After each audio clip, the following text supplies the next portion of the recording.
Hello and welcome to lecture number 6, and sorry about the picture. I couldn't find a good motion related picture, but this is being posted to the internet, so cute cats are always appropriate. So we're going to spend most of this lecture practicing using the UAM equations, which we'll do more in class, but first let's just have a look at understanding them a little better. So let's start with this one. We know we're talking about constant acceleration. And if you look at the form of this, if you think of the final velocity as being something where if we know the initial velocity and the acceleration, then we can find this for all times, then this is just a linear equation, y equals mx plus b. And so this is saying something that we sort of already know, that for constant acceleration, v versus t is a straight line on the graph. Now, you can take that view here as well. If you think of x, the final x, as something where if you know all these others, the initial x, the initial velocity, and the acceleration, you can now find later positions at all times. The form of this is the same as a parabola. And so all this is saying is that the x versus t graph is a parabola. The third one is a little more difficult. If you rearrange it like this, you can see that this is saying that v as a function of position is like a square root. To develop a strategy for using these equations, you need to understand something about their structure. So the first thing I'm going to draw your attention to, that I've made easier to see by color, is that wherever one of the x's appears, the other one also appears. Or to put it another way, we always have delta x appearing wherever the x's are. Because see, here we could just subtract xi from both sides and have delta x here. And delta x is just xf minus xi. So let's treat the x's as one thing. And notice that it appears in those two equations. The initial velocity appears in all three equations, but the final velocity only appears in these two. The acceleration appears in all three, but the time difference, the time interval, only appears in those two. And so now look, each of these is an equation in 4 variables. We have 4 variables each. Now that gives us a strategy. Anytime we know 3 things, we can find an equation that'll tell us a 4th. Let's do a quick, simple example to get our bearings here. So you drop a ball. At the instant you drop it, it's at rest. How far does it fall in the first 2 seconds after it leaves your hand? And the first thing you should always do is draw a picture to summarize your thoughts. So here I've done that. The ball is here at the beginning, and here's its final position. And the very important thing to do when you draw a picture is to set your axes. So notice I've set the ball's initial y position to 0, and I've set y positive down. And the reason I've done that is I know the whole motion will be down. And so if I set positive down, then I will have no negatives at all to deal with in the whole problem. So the next thing I'm going to do, and again you should always do this, is I'm going to write down all of what I know and what I don't know so that I can strategize. And I'm leaving off the subscripts y. I know everything is along the y-axis, so I don't need them. All right, so it seems like the question doesn't tell you much, but in fact we know a lot. I've set my axes so that the initial y is 0. That was my choice, but it's a convenient choice, but I could have done it other ways. yf is actually what I'm looking for. vi, well, we know that. It's at rest at the instant you drop it. So that's 0. But I don't know anything about yf.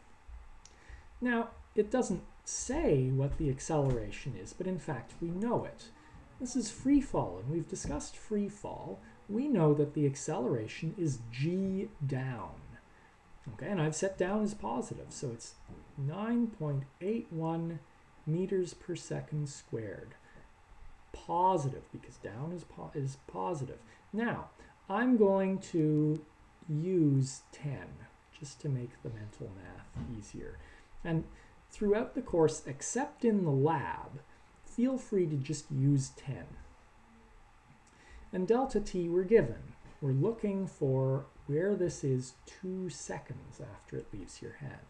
There we go. So now look at what we've got. We want to know delta y. And we know vi, and we know a, and we know delta t. So we need to find an equation that includes those four.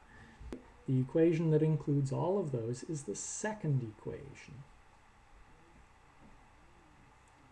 So what I'm going to do is I'm just going to write down the equation I'm going to use. And again, you should always do this without plugging in numbers, partly because you can save yourself some work in the next step, but partly so that anyone reading your solution sees what you're up to.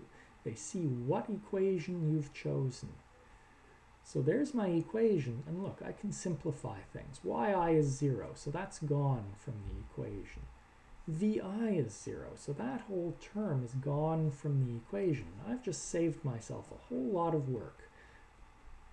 There is what I can now use.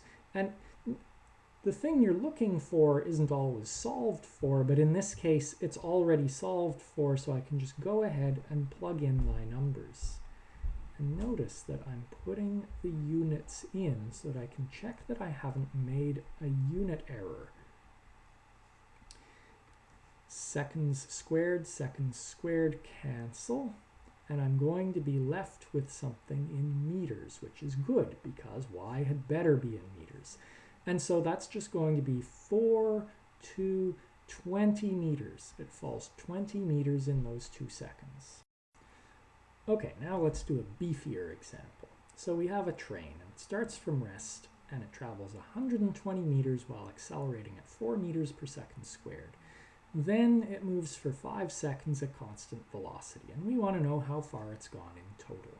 So I've started a pictorial representation of what I know here. Here's the starting position. I've set my axes so that it's starting at the origin, and I've indicated that 120 meters, and I'm going to further indicate that during this time period, we know that we have an acceleration of 4 meters per second squared, and I'm going to call that A0. And I'm going to say T0 is the starting time here. I'll call that one 0. And we have a T1 here, and a T2 at the end. Let me just sketch an x versus t graph. We don't know a lot of detail, but we know enough to sketch something. We know that initially it is moving with an acceleration. It's speeding up in this case. And so x versus t has to get steeper for a while. But then it moves at constant velocity, and so there's a straight line portion later. And this time here, where there's the switch, that's T1. And let's say out here, here's T2, where we know that this is 5 seconds, and we don't know how long this time is. But here's T0. Now, one thing to notice right away is we don't have uniformly accelerated motion, because the acceleration has one value here, and out here, I'll call it A1, it's 0. The acceleration changes. However, we're not stuck because each piece of the motion is uniformly accelerated. So we can use the UAM equations to get from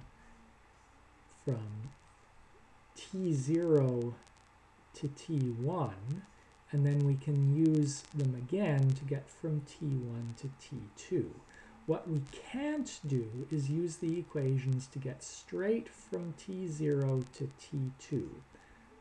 That's impossible because they don't know what to do with a changing acceleration. So I'm just going to summarize a few more things here. I have a v, an initial v. I'm going to call it v0 because it's v at t0 and it's 0. We have a v1. Well, we don't. We don't know what it is. We don't know v2. I'm going to call this x0, x1, x2. And so I'm just using my diagram to define symbols. So I'm going to take a slight pause while I write all the symbols down, and then we'll start finding. Okay, so I've taken a little pause just to transfer this into a summary down here, because this is going to make it easier to strategize. And you should check that you agree with all these values I've put in. I just want to point out this x1 is the same as this x1, and this v1 is the same as this v1. Whenever you define a symbol, use it for only one quantity, and I've stuck to that. Never use one quantity for two different, or one symbol for two different quantities. All right. So now we need to strategize. And one thing to look at is that ultimately what we want is x2. But we don't know enough to solve anything for this time period. All we know is the acceleration and the time interval. We don't know delta x, and we don't know either of the v's. We need three things. But if we could find v1, we'd be good. And we can get v1 over here because we do know three things here. We know a, we know delta x, we know v0. So we're going to use an equation that combines v1, v0, a, and delta x, and that's the third equation. So I'm, again, going to write it down. I'll write it in the symbols I'm using.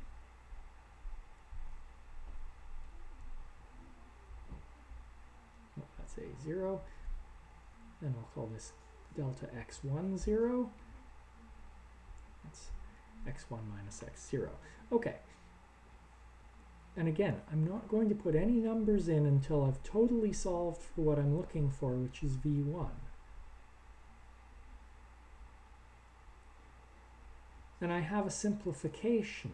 v0 is 0. So there we go. I can now plug in numbers. So I now encourage you to just pause the video for a moment, plug in the numbers, and get the answer.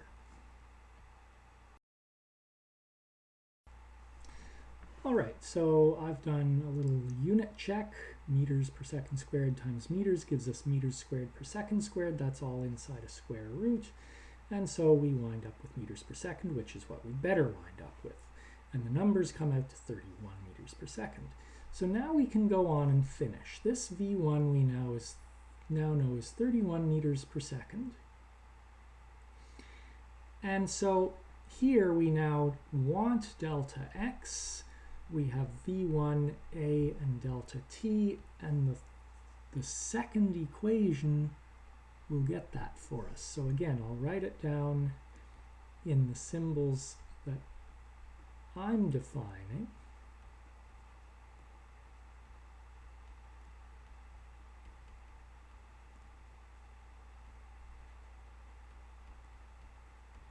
And there's an immediate simplification that this acceleration is 0. And so all I've got is this. So once again, pause the video and get the numbers. There we go, and I've done a little bit of a unit check to see that it comes out to meters, and there's the final number. I will see you in class, and we'll practice more of these.